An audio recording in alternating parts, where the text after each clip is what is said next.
Hello again. Today I'm going to take my reading from Wars of the Roses in 100 Facts, another one of Amberley's 100 Facts series that I contributed to.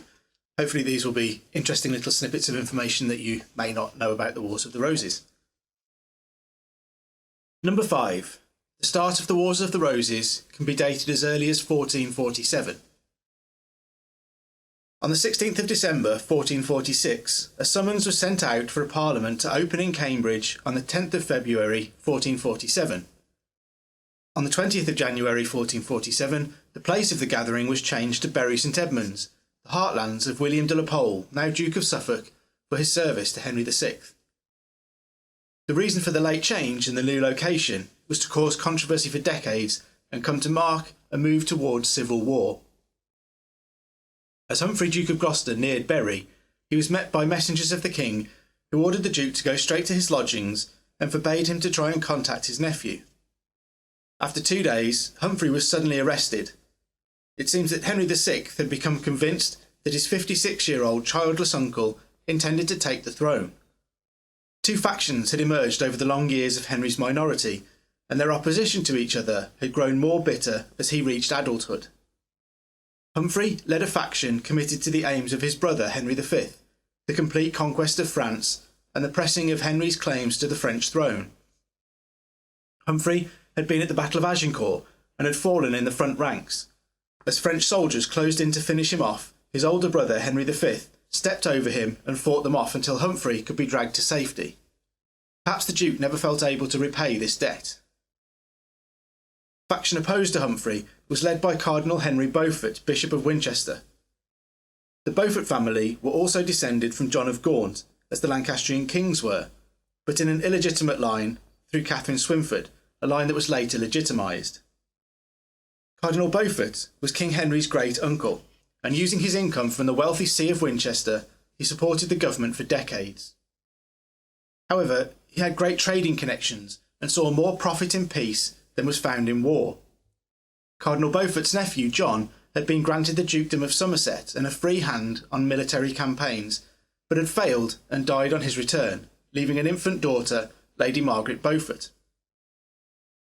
John's brother, Edmund, had, just before Christmas 1446, been given the position of Lieutenant General of France that had previously been held by Richard, Duke of York.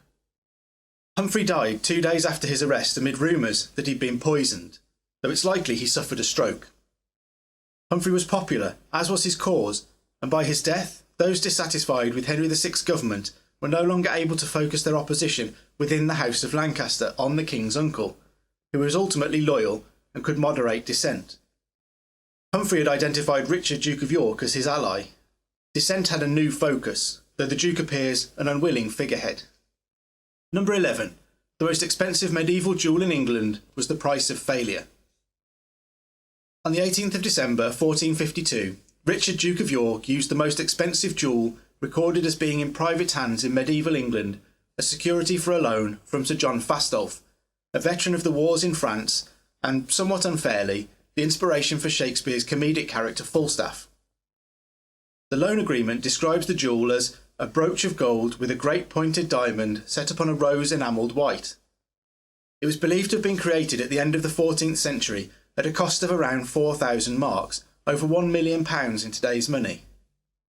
The terms of the loan were not favourable to York, demonstrating that his wealth, particularly in his Welsh lands, was falling at the same time as he was out of favour with the king. It was a dangerous mix. On the other hand, Henry was in the ascendant. By the beginning of 1453, there had been the first success in years in France, led by John Talbot, Earl of Shrewsbury, a famous soldier known as Old Talbot. And to top that, the Queen had finally fallen pregnant, promising an heir that might end the doubt surrounding the succession.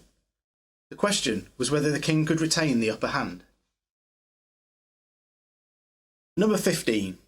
The Duke of York's first protectorate was an inclusive government. When Richard, Duke of York, presided over his first council meeting as Protector of the Realm on the 30th of March 1454, following his appointment 3 days earlier, the composition of the council must have allayed some of the fears of those afraid of York's intentions. Although allies such as Richard Neville, Earl of Salisbury, and his son Richard, Earl of Warwick, sat along with Henry Bourchier, who was married to York's aunt Isabel, and John Tiptoft, Earl of Worcester, there were less likely figureheads around the table too. Humphrey Stafford, Duke of Buckingham, was a firm member of the court party, and Lords Scales, Beaumont, Dudley and Fiennes were not sympathetic to York. It may have helped to alleviate fears that York had allowed a bill through Parliament on the 15th of March, just prior to his appointment, formally creating King Henry's infant son, Edward, as Prince of Wales. York was already the King's lieutenant in Parliament, so the bill must have had his consent if not originated from him. Until the King formally recognised his son, the baby's position was not certain, but York put the issue to bed despite Henry's inability to acknowledge his son, surely hoping to also remove fears about his own designs on the throne. In November, a new set of ordinances to govern the household of the King, Queen and Prince were enacted in an attempt to bring down the rocketing costs of running them. The ordinances set out to restore the size and cost of the royal household to that operated by the King's father, Henry V, but included a provision for the King's half-brothers, Edmund and Jasper Tudor, to be included in the group to attend upon the King. Queen Margaret was reportedly outraged by what she saw as restrictions placed on her by York, increasing her concern about his motives despite the inclusive nature of his government. On Christmas Day 1454, as quickly as he'd fallen ill, Henry recovered. The council had been making provision for government in Henry's name until his son Edward came of age. Such was the concern among the royal physicians that the king would never recover. On the 9th of February 1455, Henry was well enough to attend Parliament and formally bring to an end the Duke of York's protectorate.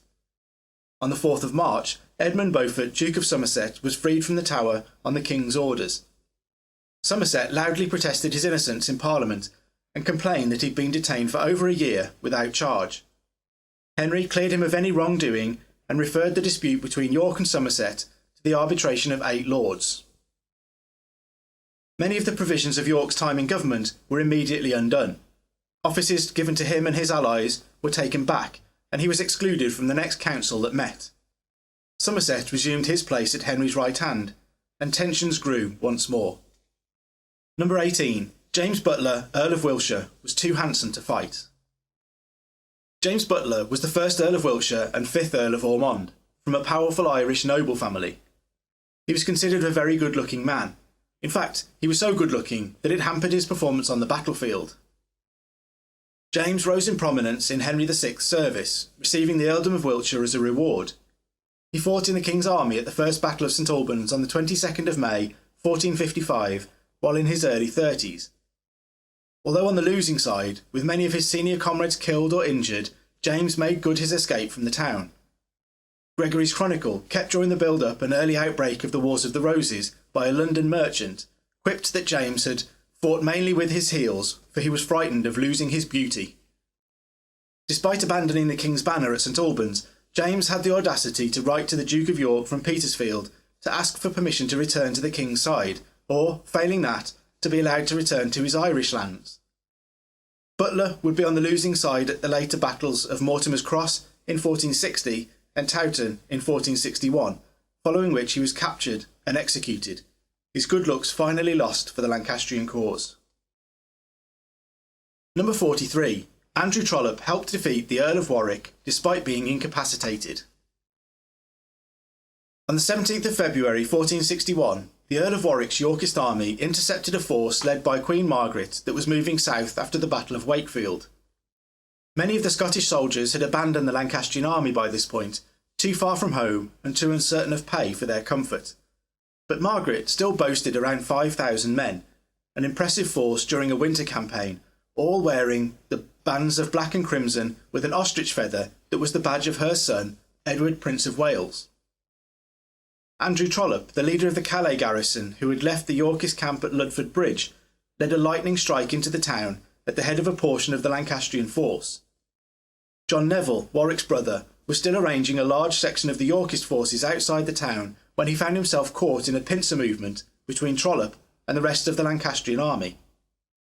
Around 2,500 men were reportedly killed in the early exchange, and a contingent of Kentish men deserted Warwick's army, apparently because their leader had been captured at Wakefield but released after giving his oath never to take up arms against the Queen or the Prince of Wales again.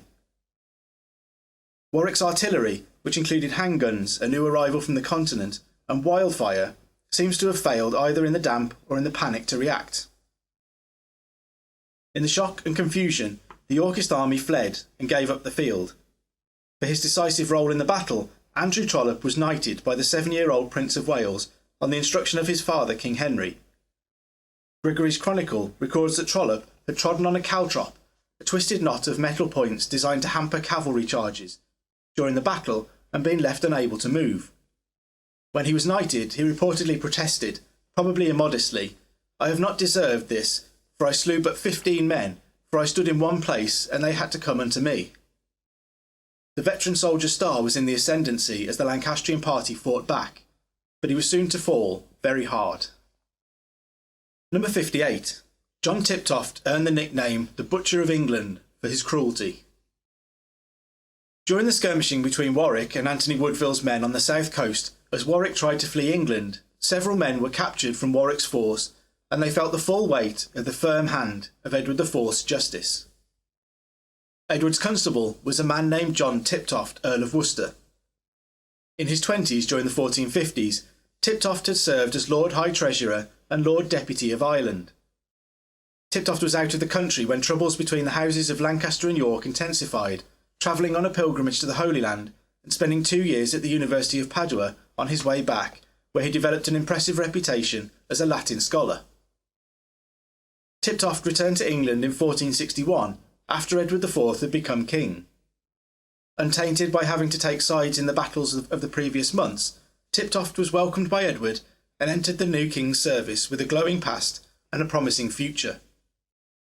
In 1467, Tiptoft was appointed Lord Deputy of Ireland again, replacing Thomas Fitzgerald, Earl of Desmond, who was then prosecuted for treason and executed. Some sources claim that Tiptoft was the architect of Desmond's fall, and some claim that he also ordered the death of Desmond's 2 young sons while they were at school. As Constable of England, Tiptoft was back in England as trouble broke out. The Constable was essentially responsible for law, order and justice in the country and presided over a martial court, which gave him the right to try and decide cases of treason based on evidence that he had seen. The accused had no right of appeal, and the sentence was usually death. The Constable's court operated outside the usual rules of justice, denying the accused a fair trial, but was designed to deliver swift and firm justice in times of military necessity. Tiptoft delivered harsh justice on the men taken during Warwick's flight. Warkworth's Chronicle records that 20 gentlemen and yeomen were convicted of treason and given a gruesome execution, no doubt meant to act as a lesson to others. All 20 were hanged, drawn and quartered, the traditional punishment for a traitor, but it didn't end there. Tiptoft ordered the beheaded corpses to be strung up by their feet and wooden spikes, sharpened at each end, driven from the buttocks through the body and into the ground. The heads were then placed on top of the spikes in a gruesome spectacle more at home in Vlad the Impaler's Wallachia than Yorkist England.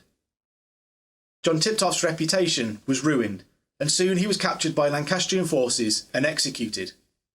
His cruelty earned him the nickname the Butcher of England, though it's unlikely he acted without Edward's authority, if not approval.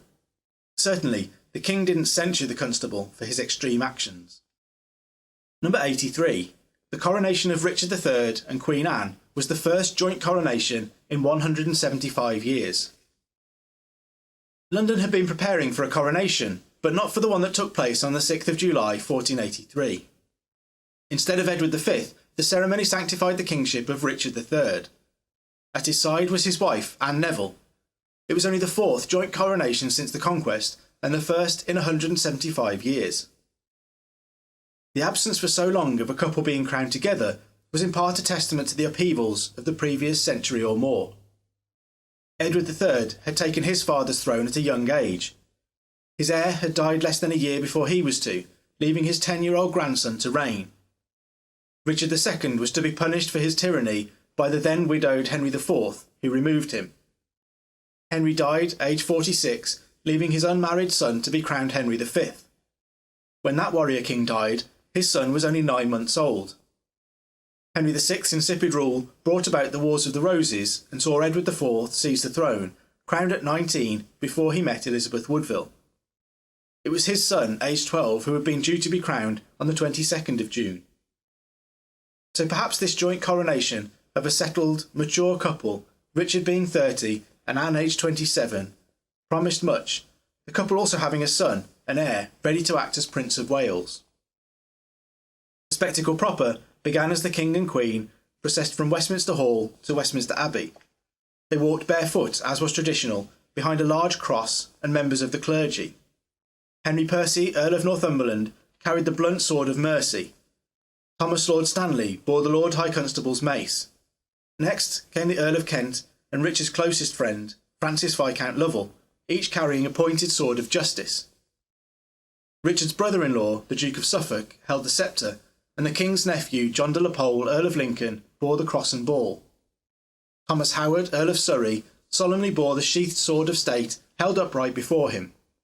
Finally came Surrey's father, John Howard, Duke of Norfolk, carefully holding the crown in his hands. King Richard himself walked enrobed in a sumptuous purple velvet gown, a bishop at each shoulder, and his train borne by the Duke of Buckingham. The wardens of the Cinque Ports held a cloth of estate above the king's head. The luxury and vivid, vibrant colours would have been a sight to behold, and the message of a bright new future clear for all to see. Behind followed a series of earls, barons and lords bearing the Queen's regalia. Anne walked behind with Margaret Beaufort, Countess of Richmond, holding her train. Richard's sister, Elizabeth, Duchess of Suffolk, walked alone in state, followed by a further 20 ladies of the nobility and a host of knights and squires. It must have seemed a promising beginning.